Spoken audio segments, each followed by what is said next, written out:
Comment déterminer le chemin le plus court reliant deux points donnés? Bonjour et bienvenue dans cette vidéo où nous parlerons de l'analyse des réseaux.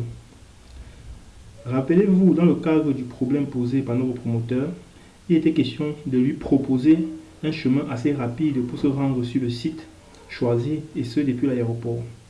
Pour pouvoir répondre à cette dernière thématique, nous ferons appel à l'analyse de graphe ou analyse de réseau. Alors, l'analyse de réseau est l'outil SIG qui permet de déterminer le trajet le plus court pour se rendre d'un point A à un point B. C'est le lieu de rappeler que ce chemin peut être calculé du point de vue de la distance ou du point de vue du temps. Cependant, il ne prend pas en compte les embouteillages et encore moins l'accélération due au déplacement. Alors, comment se faire pour déterminer le chemin le plus court entre deux points? Tout d'abord, il faudrait paramétrer l'outil graphe routier afin que celui-ci puisse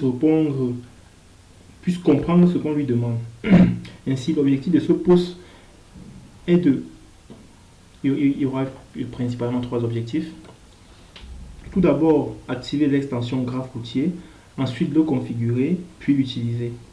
Alors, pour activer l'extension graphe routier, nous allons aller dans le menu extension, puis installer. Dans la fenêtre qui apparaît, ici nous devons chercher le plugin graphe routier. Donc, il peut arriver que vous ne trouvez pas ce plugin là ici, comme mon cas, mais dans ce cas, c'est pas grave, vous le fermez juste, ça veut dire que ce plugin est installé chez vous.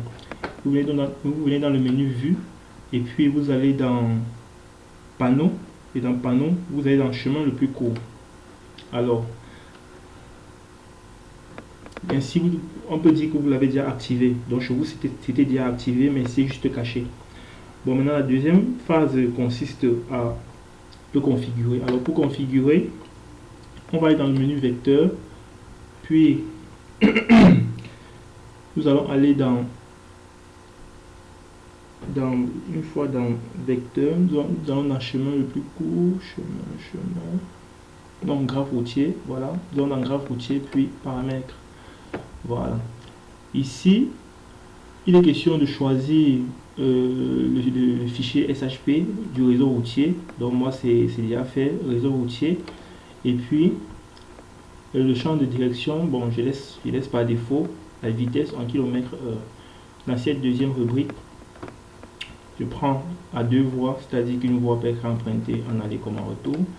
Puis là, je vais mettre la vitesse de référence. Bon, comme nous sommes en agglomération, je mettrai 50 km/h.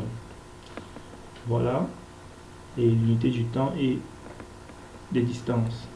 Une fois que ceci est fait, je dis OK.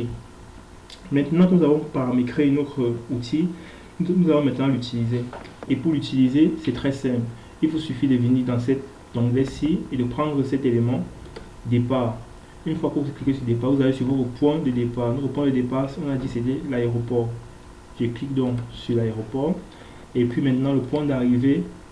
Bon, j'ai choisi un point au niveau du quartier Bastos pour ceux qui maîtrisent bien la ville. Voilà. Je clique donc sur un point d'arrivée.